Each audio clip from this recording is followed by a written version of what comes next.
Mudar de assunto agora, porque a gente está recebendo aqui no Tá na Roda deste domingão, primeiro domingo de maio, a doutora Larissa Fonseca. Mas antes de começar, eu gostaria de fazer uma pergunta. Aqui para a nossa roda primeiro, maio ainda é o mês das noivas, Priscila Silveira? E aí? Para mim sempre foi o mês das noivas. Eu não sei se elas casam ainda neste mês, mas para mim sempre foi o mês mais disputado. Eu casei tanto que eu casei em abril.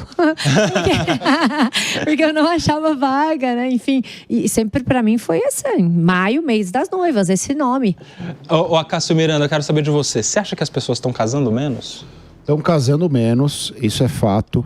As famílias estão diminuindo, as pessoas estão casando menos, mas eu confesso, Pri, te amo, mandar um beijo para minha esposa. Eu tenho dificuldade de falar sobre casamento porque eu casei muito cedo. Eu ainda talvez não tivesse, a Lala pode falar melhor sobre isso, a minha maturidade completa, né? Eu casei aos 35 anos de idade. Ai, que cedo. Então eu tenho muita dificuldade em falar sobre casamento, sobre essas coisas, se tem o momento certo, por que as pessoas estão casando menos. Nós vamos entender melhor essa história agora. Estamos recebendo a Larissa Fonseca, a Lala, está sempre conosco aqui no Tá na Roda, na programação da Jovem Pan. Larissa, bem-vinda.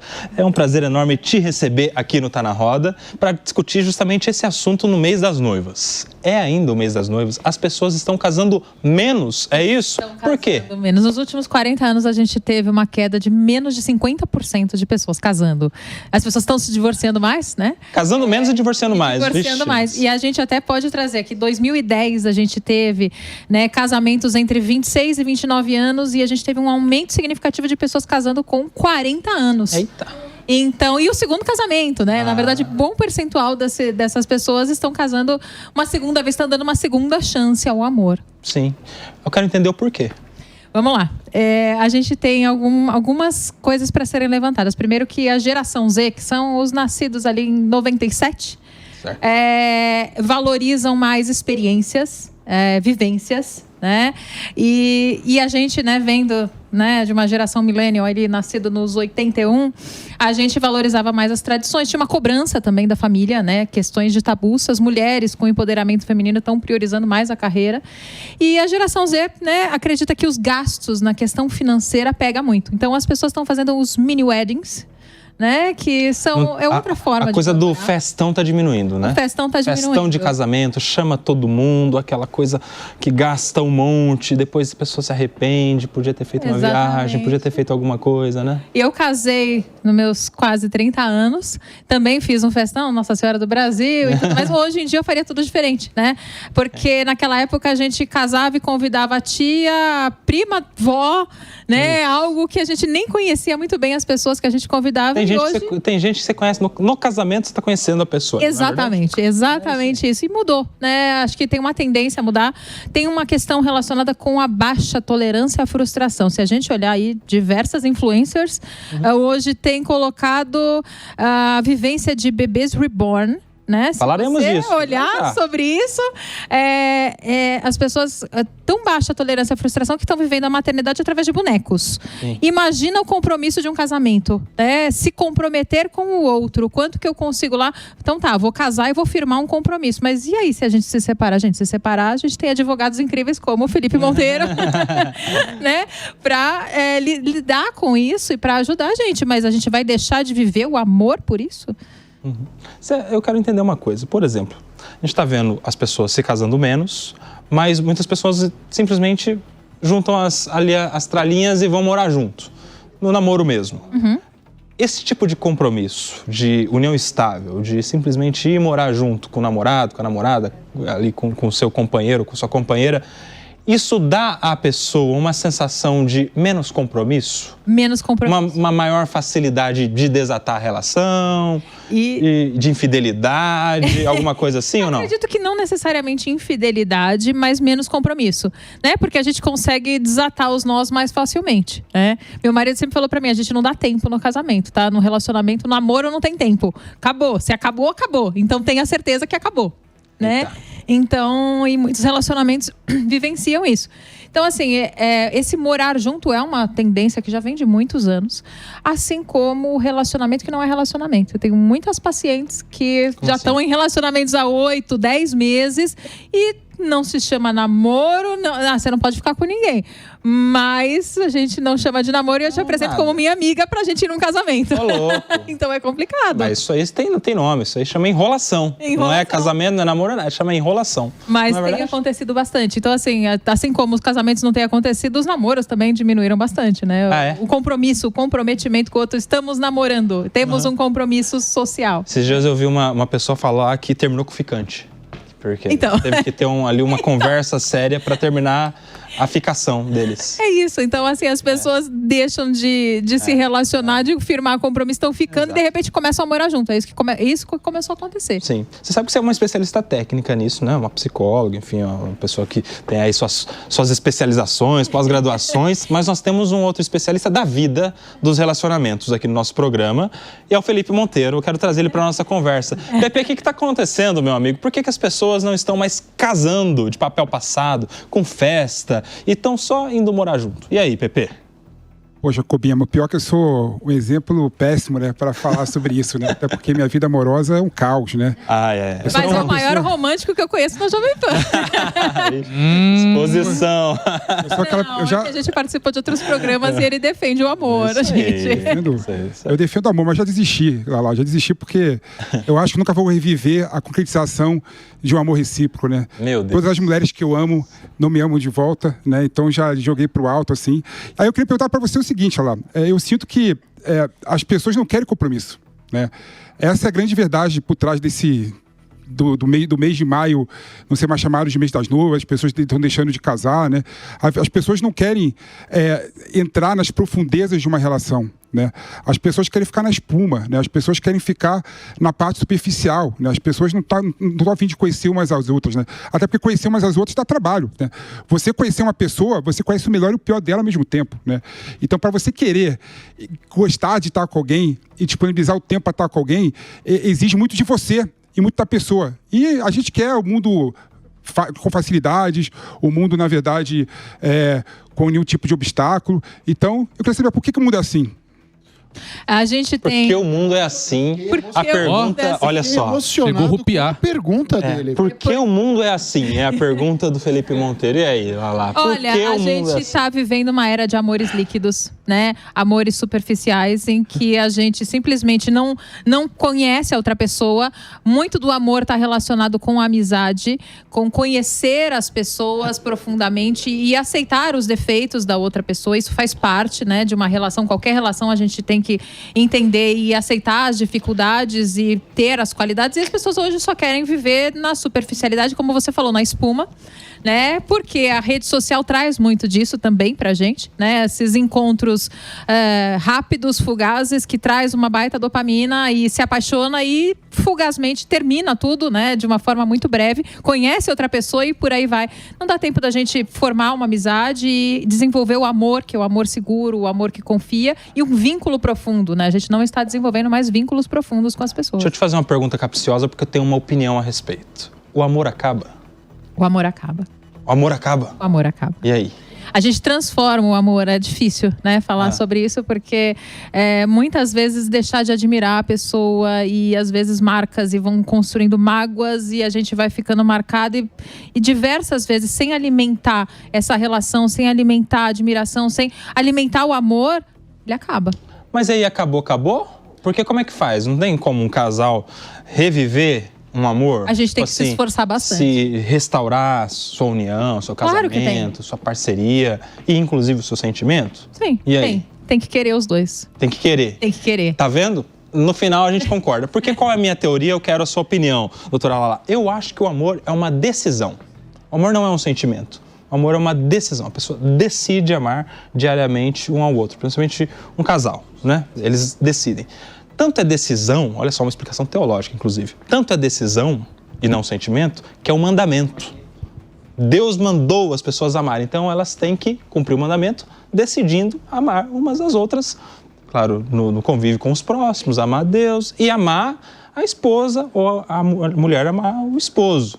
Você acha que tem também essa pitada de acordar, olhar para o seu companheiro, para a sua companheira, ver ali, elencar os pontos positivos, relembrar as boas experiências e decidir Hoje, mais uma vez, eu amo a minha esposa. Hoje, mais uma vez, eu amo meu marido. E aí? Concordar mais com você, né? Inclusive, deixamos de ter muitos os ritos de igreja e de catolicismo e o valor da religião e o amor de Deus que traz pra gente isso, o hábito, né? Sim. E esse hábito, porque a gente, quando tá vivendo uma relação, a gente se habitua tanto com as qualidades daquela pessoa que aquilo já faz parte do menu principal e a gente nem vê, né, acontecer. E aí a gente deixa de valorizar isso, assim como a gente só olha para os defeitos, né? Muitas vezes, o que falta na minha vida, o que está faltando, o que eu preciso fazer mais, e você não olha o que você já conquistou hoje. Então, assim, será que você não está esquecendo quem está do seu lado? Depende muito, né? A gente precisa olhar para os hábitos e olhar para aquela relação e alimentar aquela relação, porque aquilo não vai crescer automaticamente e continuar para o resto da vida. A gente esquece disso. O vínculo não é automático, você tem que alimentar o vínculo. Exatamente. Sempre, não é isso? Deixa eu trazer aqui para nossa conversa, quem será que tem o maior tempo de casado aqui da nossa roda? Eu acho que é a Priscila Silveira. É isso, Pri? Sei, eu tenho 29. 29? Eu acho que você ganhou, Pri. Sim, eu tenho 19 anos de casado e 10 namoro. Ele me enganou lá. 29 anos juntos? 29 anos juntos. Manda um beijo pra ele, Pri. Aproveita aí. Um beijo, meu amor. 29 e contando. Tô brincando. A gente tava aqui falando, Lala. Muito bom falar com você, né? E aprender aqui. Que nós aqui do Ocidente, nós temos aquele amor, né, latino. Então a gente se apaixona e o negócio vai, sem que o Koba disse aqui, né, sem a gente decidir, vai acabando. E o pessoal do Oriente é o contrário, eles aprendem a se apaixonar. Então, um pouco também, aí a pergunta que eu queria te fazer, será que é cultural? Um pouco da gente desfazer com muita facilidade e acabar, como você bem colocou, né? E não se apaixonar, ou também tem gente que não quer, porque o PP disse que ele quer uma vida interessante, não feliz, né? Porque eu falei que felicidade é decisão. Ele falou, eu não quero felicidade, eu quero uma vida interessante. Às vezes as pessoas não querem se apaixonar. E aí eu queria te perguntar se um pouco disso é cultural. A gente tá buscando paixões, né, e não amores de verdade. Aí que tá, né? Eu concordo com essa questão do Ocidente. Eu acredito que, né, os orientais, eles têm uma questão ali de alimentar o amor e alimentar os hábitos e, né, favorecer o crescimento, né, e, enfim, a gente tem uma questão ali ocidental de fugacidade e de baixa valorização ao tempo que se passa, ao conhecimento, né, assim, é um pouco menos do que os orientais. Então eu concordo com esse ponto de vista, Pri. Já que o PP se expôs aqui, eu não ia falar nada. Mas, por exemplo, será que ele não está buscando paixões e não amores? Porque as paixões são momentâneas mesmo, né? Ela tem um prazo de validade, não é? Que já 1 ano e meio, 2 anos no máximo. Passando bastante tempo pra essa paixão. É mais rápido até, é isso?